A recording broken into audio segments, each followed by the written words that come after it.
What's up and welcome back to Cleats to Whistle podcast. I'm Brad Valdez. I'm Brandon Meredith. Hey, and the boys are back here with the man, the Coach Lowe, man. Yes, sir. Hey, Dustin, good to yes, have sir. you. Hey, good to have you here, I man. appreciate y'all coming all the way down, man. It's a pleasure to have y'all here, and it's our 6th year having this tournament, and it's a pretty good turnout, and it's our best field we've had, and it was exciting to have good coverage with you guys here. Man, there were some studs. Hey, and it got fiery. It got chippy. It got everything you wanted here at Hopkinsville, man. They kept old Coach Lowe on his toes today. It was all over the place. Yeah. I was taking money up. I was paying the referees. I was trying to diffuse situations and coach a little bit. So There you go. I ain't good enough to coach. I ain't a good enough coach to get distracted like that. I need to be focused. Anytime you get a rematch of a state championship, Yeah. tempers are still a little high. A little high, I man. thought both of them would like that. I said, you know what? I'm gonna go ahead and have a good narrative right here. It's perfect. Let me just throw that on the stove right here and let it boil. Hey, we loved it. Hey, but this is year 3 of Cleats to Whistle podcast. Hey, and it looks a little different. We got Brandon here. Hey, and it all started with this one guy, and it all branched out to the big family that we are. New friends of the podcast. It's just been growing, and it's been phenomenal. Just to getting to know, this is a pretty historical moment. You know what I mean? Because this is. Last ride for you guys. Yeah, we got about 75 kids in the program, and they work hard. And we've been playing football since 1905, and so it's a lot of tradition. Artus Penner to Miguel Merritt to Curtis Pulley, Ricky Abram. I mean, there's been some legends walking in the hallways, and it's it's kind of bittersweet. But we're focused on just the here and now, and it's a storied program. I played here too, and it's just it won't really hit you until you walk off the field that last game. But we're just focused on being that last team, and there's something really special about being that last team. Yeah, very special. Because I'm sure you got like fathers, that played here, and even grandfathers. Like I'm sure I know the county life a little bit. A lot of guys don't go anywhere. They were born here. They'll die here. So I'm sure me as the not that far removed of a player, just knowing that history and, this is where my dad played or my grandpa or my uncles or whoever. And it matters. I'm the last one that gets to wear that orange and black. Yeah.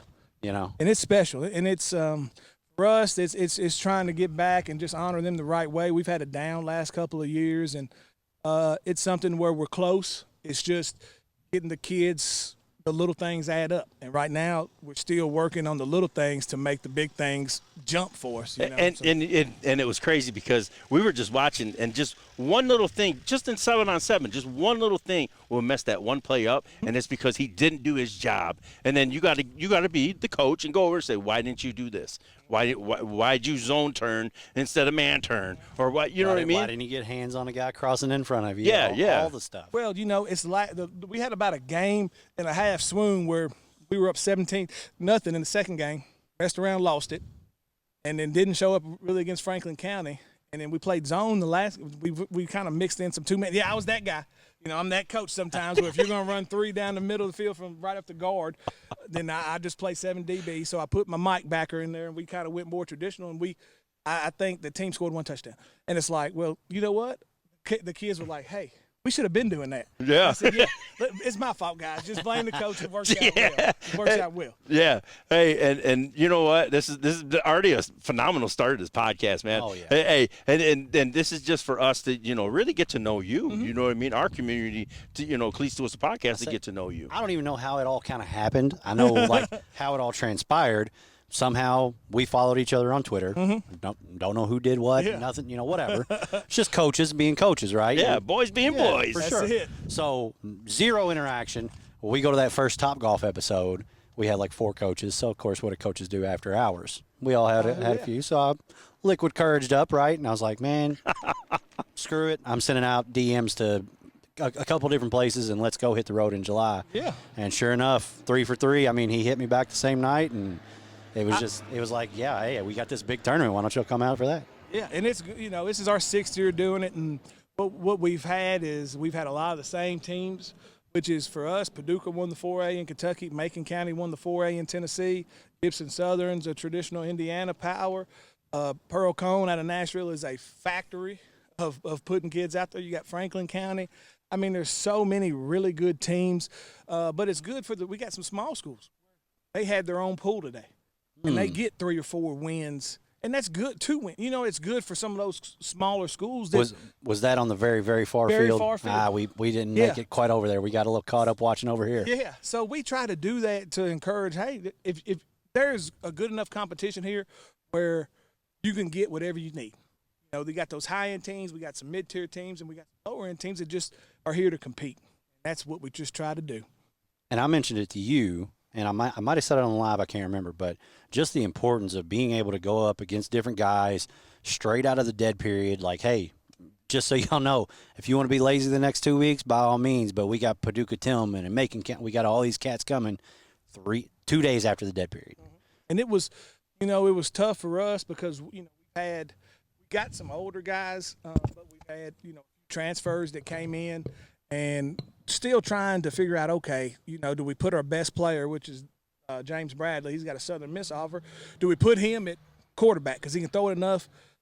Or we played both our younger quarterbacks today to see if maybe they can step up. We can leave him as the running back part. And we played a bunch of guys, and that was on purpose. But, you know, as long as we compete, I'm fine with whatever. If team's better than us, Franklin County, they were better than us.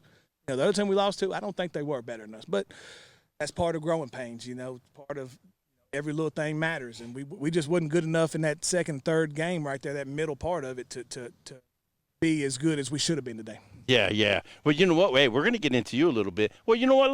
Let's talk about this. Let's talk about this because we walked through this little locker room, okay? And then we went to the other locker room, and it's a unique situation because you got the orange and white over here, and then you walk over it, and you got you know what I mean? Talk about that uniqueness here. Well, it was really nice before they stuck that wall right there in the middle. We had the whole thing. Our Board of Education, I love you guys, though. But, you know, it was the whole football thing, and we had an office to use in there. So I dislike Christian County. It is what it is. When we play them now, everybody says, hey, you want them to win every game. Nah, not really. You know? It is what it is. And they would probably say the same to us. And it's a friendly rivalry, and it's just the kids love each other nowadays. Like, they'll hang out and they'll talk. You know, it's just us older guys were like, you know, like, no. But it's a really good facility. It needs a little TLC.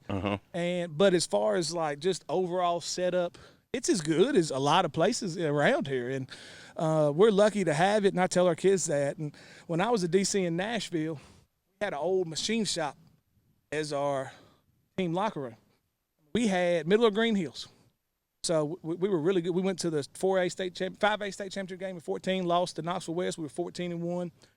We had I tell the kids this, they were flying roaches. It was my first experience with flying roaches.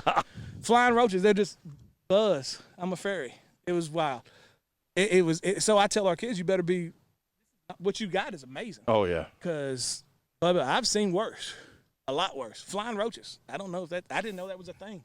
Yeah, and I've seen some pretty atrocious ones where we live in JCPS. So it gets pretty bad up there too. There's a lot of rundown facilities up there.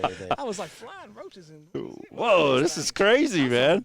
Well, but yeah, I just liked it because it's a unique situation. The stadium is beautiful. You know what I mean? Because you know we were being nosy. You're like, hey, just walk around, man. Okay, so doing nothing wrong. Free access, man. But man, I tell you what. Your guy who was walking out here, I was messing with him earlier. He's got my dream job. And like, if we had something like this in Jefferson County where it's a job that you take care of the facility, I mean, that would be perfect for me. And he's my daughter's soccer coach, so he's a heck of a soccer coach for our girls. And he does a great job, great dude. And man, everybody loves it. Like, this is the dream job for almost everybody. They're like, you're your own boss out here. There's a lot of guys that wouldn't be because, you know, I don't want to get on a mower. I hate it. Yeah. But there's just something therapeutic about it.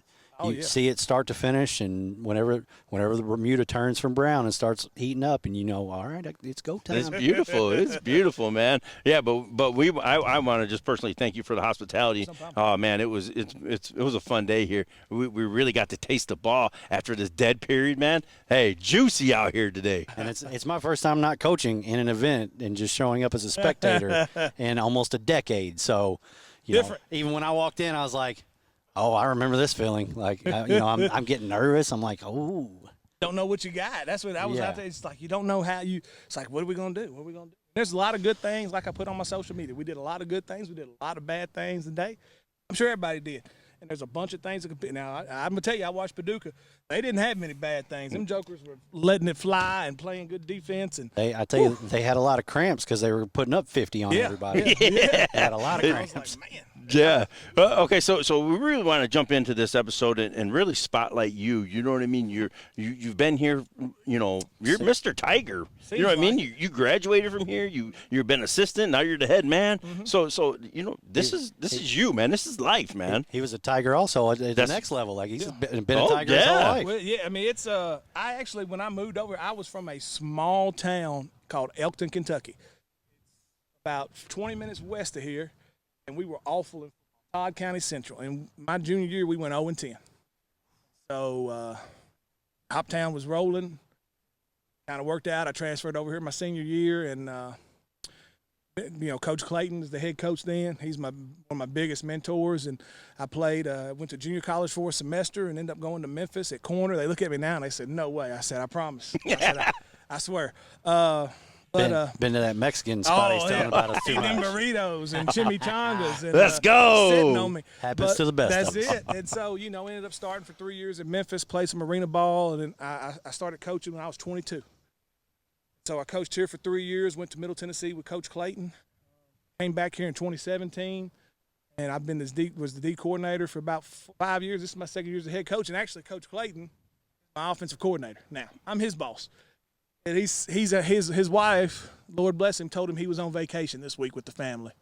So he's 73, and he goes, "Hey, I got to listen to my wife." Hey, Fair enough. That's the boss, man. Hey, when that's your mentor. Yeah, I said, "Hey, Bubba, you just come when you just let me know." He goes, well, "I'll be back next week. We'll be ready." You can handle the offense for now. And I got him, and I'm lucky enough as a second-year head coach to have a guy like that. And our quarterback coach, Coach Ladson, he called the offense today. He played at West Virginia and Western Kentucky, and just got really good guys. And the community support's good. Our players, great kids. Get a little bit nastier on the field. It's okay. I tell them, you can be as nice as you want to be off the field, but we got a little nasty. Light switch. Yeah, Have that light switch. And I enjoy it here, and you know I made a commitment to see it through. Now whatever happens after the season, it happens. Football, as well as you guys know, football coaches, you can't stay in one place forever. And at the end of the day, decisions are going to be made by everybody, and it'll all work out. But just being here and just trying to set these kids up for success, and whatever happens in the next 5-10 years, whether it's here, whether it's somewhere else, that's my only goal is get these kids and push in the right direction and set them up for future success the best I can. There you go. I was going to ask, with the consolidation in place, you know, what are they trying to get you all to do? Are they trying to, you know, hey, we're going to interview both of you, and whatever happens, or are they trying to get the guys to merge? Well, you know, they want the program. They've been really supportive. Our superintendent, Mr. Benzel, assistant athletic, our district athletic director, Coach Stovall, who played basketball championship at Christian County about 10 years ago, and my assistant principal, Jonathan King, have been great. They were out here today, some of them. And they actually saw us play the absolute worst game of the day, so it was really good. Really good to see that. But they just want our programs to be heading in the right direction. And like I've told them, I have always been a competitor my whole life. And so if I'm not the best person, don't hire me. If I'm not the best person to be the kicking coach, don't hire me. And at the end of the day, it's my job to put a good product out there on the field and just see what happens. You know, if Nick Saban applies for it, they better hire Nick Saban. And at the end of the day, we all got to make decisions, and it's going to be fine regardless. I guess I'm bad about it. I don't really think too far in the future. I just kind of – that's a bad thing probably for a little bit. I just kind of roll with it and see what happens because at the end of the day, this place will be fine regardless, and I'll be fine. But, you know, for here and now, I'm just focused on our guys and Hoptown football and just trying to end it on a good note. I love it, man. I love it. I just figured, you know, whoever takes over, why not try to get every assistant? Like, let's put our swords down. We're all one now. Let's ride. The potential's here. I mean, the potential's here where we're athletically. You know, what our biggest issue is what's going to have to happen for whoever gets the job is just in the trenches because, you know, playing 4A is a lot different than going up and playing X and Trinity and Male and Douglas, and you got to get after it up there in the trenches because you come up there with little puppies, they're going to steamroll you. I noticed he didn't say Fern Creek. Fern Creek too. Heck, we came out and PRP whipped us last year, and I'm like, whoa, man. I mean, they nothing against PRP, but I was just like, man, we're a long way off because this ain't X or Trinity or Male. The struggles to get quality O linemen are up there too. Yeah. It just is what the it is. hardest thing in the world to get. The hardest thing in the world. Now your message, you know what I mean, being the last year, what's your message to this team this year? Well, we talk about it a little bit. We kind of just basically talk about just trying to end things on the upswing. Upswing. Like I said, these last 2 years haven't been. We went 3-7 last year, but we lost 4 games by single digits, 2, 2, and 7. And we were 1 win away from being the 2 seed. I mean, we lost the playoffs due to the 3-way tiebreaker for RPI. So our first year we worked there. We went from 35 players. My first year we had a total of 70. This year we got 77. And so we're close, but we're just trying to end it on the right foot. End it on the right foot. And to me, and you guys will know as well as I do, some places that right foot is state championship game. Some places that right foot is, man, can we get into the second round? Can we host a playoff game? Can we host a playoff game? Can we, maybe win a district championship? And so our upswing is different from the next, maybe the X's and the Trinities or the Paducahs. But everybody, you know as well as I do, there's about 20 to 25 programs in this state where the expectation is state championship. And it doesn't veer off from those 20 to 25 teams much.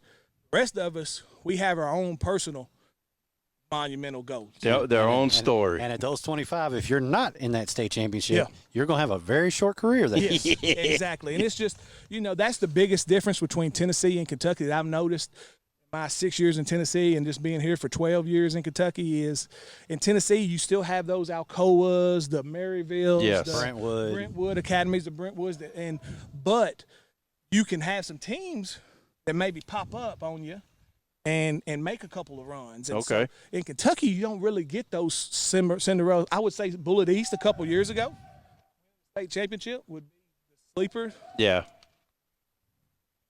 What is that? I don't know. Somebody's excited about the Cleats to Whistle podcast right here. There you go. I was going to say we can cut that all out, but I mean. hey, we love it. Hey, we love it, man. Keep it and in. we talked. I talked to you about the players. We're doing player profiles. I mean, you probably felt a little home, man. You seen the black and orange, man. For sure, man. It's my closet is black and orange. Like there is no variation at all.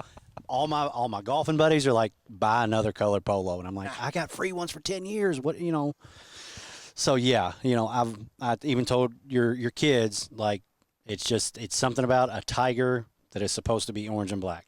Like don't get me wrong, we still the tiger eye from LSU. Looks better orange and black. I think so too, man. I really do. I love a good orange and black tiger. Like I said, I like to keep the kids looking good. Actually, Coach Curtis Higgins. Yep. Was one of my mentors as well. We actually bought some pants from Fern Creek. I remember. I remember. Now, they were small. Them jokers ran small. Like I said, it's hard to find big boys up our way too, buddy. Like, oh man, these smalls are like. I remember when we ordered 14, them 16s. because I guess Missouri has a trademark on, so you have to purchase that tiger. Oh. And so when we purchased the uniforms, we thought we had clearance. No, they came after us, but I guess Hopkinsville did. So we were just like, hey, we got these. We can't use them. We do what we want to do. It's right. Just, what's the saying? I'd rather beg for forgiveness and ask for permission. There you go. There you go. Kentucky, where's that? Now you talk about your mentors a little bit, man. We usually like to start the episode with you showing. We're all over the place. showing love to your support system or your mentors, man. Go ahead and show them some love. Well, Coach Clayton, I've been around Coach Clayton since I was 17 years old. I'm 40 now. Between him. Coach Lovelace, who's DC at Paducah now, Coach Higgins, used to be the head coach at Fern Creek up there, and was a longtime D coordinator for Bobby Redmond at Male. And then Dixie Jones, he was a longtime D coordinator at Trigg County, head coach here. I mean, so I've had some really good mentors, and I told somebody last year about halfway through the year, they said, how's it going? And I said, well, I'm either doing this head coaching thing all wrong, I'm super prepared because this joker has not been too bad. And we just have good kids. We set that expectation of them, and then our parents do a good job with them too. And then my grandma, Lord rest her soul, she died 5 years ago. And so I remember she's one of my biggest, her and my grandfather, I used to ride in a van. You know those old, like Uncle Drew vans? The Astro vans. Oh, man, he had a great one. He was a referee for years. Used to ride the games with him. She signed me up for T-ball when I was 4. I was supposed to be 6. My grandma was like, "Yeah, he's old enough," And He'll be all right. they were the first ones to put that in me, and just from them, they kind of set me up, and just got lucky enough to be blessed around those mentors I mentioned for the last 22 years, and so 23 years. So I've been blessed and just been around good guys and just trying to take a little bit from each of them. Man, this has been phenomenal. Maybe 20 minutes, but man, it's been filled with nothing but good stuff. And hey, and if you don't know, we're here at Hopkinsville High School and spotlighting Dustin Lopez. What a dude, man! And we appreciate you. Like I said, appreciate your time. Yeah, no problem. I got some buddies that got players up there. I think one went to Fern Creek. Abram. Yeah. Ricky played here. He lives there. And then they got a couple of younger kids that are him and his brother Brandon. Got a couple of Abrams. Got a couple of kids going. WB Du Bois and other places. Manual. You're connected up in the city a little bit. I hear you. I was just in Louisville at the Gold House. I went and got some pizza, Emperelli's. Yep. Yeah. That's my wife's favorite. I'm going to tell you, though, there are some vicious homeless people in Louisville. They'll stop traffic. Yeah, I'm like, what do we do? Like, hey, I was like, man, get out of the road. You got my number now. Next time you come up, let's coordinate something. We'll get you in a good spot. I was like, man, I asked one of my friends that was there. I said, hey, where do I need to go? She goes, well, go to Baxter. Yeah, I was like, oh, man. Baxter, it turned into something I wasn't ready for. Yeah, but it does. all-purpose. I was all-purpose. I was in a school minivan, so I was good. It's like, you seem like a guy that is invited to the cookout. Yeah, I go to the cookouts every now and then, but I was like, I'm in the minivan. They're gonna think I'm a dad with 3 kids playing soccer, and so we're good. Yeah, next time you come up, just shoot me a text. Yeah. We'll go to the Roosters on Bardstown Road. Shout out you guys. Roosters. And that's where we'll start it. We'll start it, and we'll get you in a good spot. Yeah, there we go. Keep you a little away from downtown. Hey, but we're gonna end on like a little fun note. You know what I mean? I had some icebreaker questions we were supposed to start with. Oh, man. But you know what? Hey, 2 weeks off messed us up. We're flipped up. We kind of just jumped into it together. I mean, we just all, it was like in that big sack, like a potato sack race. We just all jumped in. Hey, but that's the way it goes sometimes. You know what I mean? Can't stop, won't stop. Boys being boys, man. Look, I got my housekeeping notes pulled up. We didn't even get to that part. We didn't. We just skipped right over. Hey, we're like, hey, let's just get into this, baby. It's a good time. But listen, you play college ball. You know what I mean? If you had NIL back then, what's that one thing that you would have splurged on? I would have probably went some kind of Hellcat or SRT. Like, I would have probably been one of like Georgia players. Without the speeding tickets, though, I wouldn't have done that. See, I was what I thought he was gonna say. I raised my hand. I was like, I bet you he would pay off grandparents' house. They already had it paid off. I was about to, that's what made me think about it. My grandfather, he was a 27-year veteran drill sergeant in the Army. That joker, yeah. So me and him were like oil and water sometimes. But he had it. He was good to go. I would have had to splurge on that a little bit. Probably got me some good rims and down there in Memphis, white cornerback. Lopez. First of all, it throws them off because they're looking for Lopez and they see this white guy with red hair and they're like, "Who's this gent?" That's me. I'm me. It's here. I'm here, baby. I'm here. It's Lopez. My dad's Puerto Rican. I get it. That's what they told me. I don't know. And it's funny enough. I had a job where I lived in Memphis for about 3 months. So just like the Tigers thing, the Memphis thing, whenever I saw that on your profile, I was like, man, I mean, I feel like this guy and I could get along real easy. Love Memphis, but I've never been back. They got great barbecue. It's got a lot of soul down there, but it get a little wild and crazy if you're not careful. You make a left turn, right turn, wrong places. And we kind of talked about it a little bit, but I didn't dive into it. It's so crazy. You can go down the street the Grizzlies live on, make 2 turns, and there's dudes shooting dice in the front yard and shit. The Liberty Bowl's in Orange Mound. And we played Houston one time. A guy was parked there. We seen him when we came in. Dude had his car on rims. Came out after the game, get on the bus to go back, on blocks. Man, this Dude. dude's about to have a bad day. Hey, Memphis ain't no joke. No, he'll Dudes are hustling CDs in gas stations Yeah. for $5. Like, Whoop maybe that I was in the wrong end of town. I don't know. But it's hard to tell where the right end Yeah. of town is. Well, if you, like I said, you go left one time, you're good. You go left one too many times, you're like, whoa, where am I at? And Graceland, it's in a rough part. Uh-huh. Like, don't go visit I can't tell you Graceland too many for, stories over that way. for a little while. Keep it PG over on Cleats to Whistle. Okay, listen. It's hot day out here, right? Yeah. It's a hot day. If you hear ice cream truck coming down, hey, you running after it? I'm not. I'm just going to try to, like, wave it Ah, down. there we I'm go. not going to run too far. Hey, but what you gonna get out of the ice cream truck? I am going to get an ice cream sandwich. I'm going to go simple, easy ice cream sandwich, man. Either Klondike or just straight traditional. I love it. Ice What cream would you sandwich. get? Dude, you put me on the spot here. What? My kids aren't ice cream ready yet, and I live in a court. We don't really get ice cream trucks all that often. But, like, my favorite thing is the little rocket pops or whatever. Mm-hmm. Do they still sell those on the ice cream trucks? Yeah, Then that's what I would go It's a with. staple. Okay. You know what I I just always wanted to make get? I sure. always get. I don't care what it is. It's the Ninja Turtle with the gumball eyes. See, wow. didn't they used to have, like, the Incredible Hulk like that? Yeah, they used So I did that when I was young. Yeah, man. They used to have everything. And I'm a chocolate eclair guy, too. Ooh, classic. And, yeah, I'm simple. I'm traditional. I'm not a chocolate guy at all. Like, I don't know what it is. I'm not. My wife is like, you're the weirdest person I know. I don't like cake. I don't really like ice cream all that much. I didn't get this figure. I got this from Wheat Sodas, as we like to call them. I've been, boys, I'm going to tell you, I've been about 3 weeks off of sugar, and I love a Coca-Cola. Oh, And I am hurting right now, but I'm staying the course, man. There you go. I'm fighting hard. Stay strong, brother. That's Stay it. strong. Fighting hey, for my life. this was an episode, Boys Being Boys, here in Hopkinsville with Dustin Lopez. I got one more question, and this is the classic question. Your favorite football movie? I'm going to say, oh, shoot. Can I give you a tie? Yeah, Sure. yeah. Any Given Sunday Okay. and Friday Night Lights. Friday Night Lights. It's a tie. Any Given Sunday, just because the action in it, but just best part of the movie, though, was Friday Night Lights, halftime state Oh, of championship course. game speech. Juicy. Oh, that's it. 100%, man. Man, when you really dive into the true story Oh, yeah. of all of it, it's pretty Is it? crazy how Hollywooded up they did. Oh, Yeah. did they really? Yeah. Man, I tell you I what, still loved it. Oh, it's a great movie. Don't get me wrong. Great movie. It's no Varsity Blues in my opinion, but it's a great movie. That's another classic. was. I love Hey, it. but you can go Brian's song. You can go Wildcats back in the '80s. I don't know if you ever seen that Wildcats with Goldie Hawn. She being the head coach. I know a lot of people will tell you Greater, the program. Oh, God.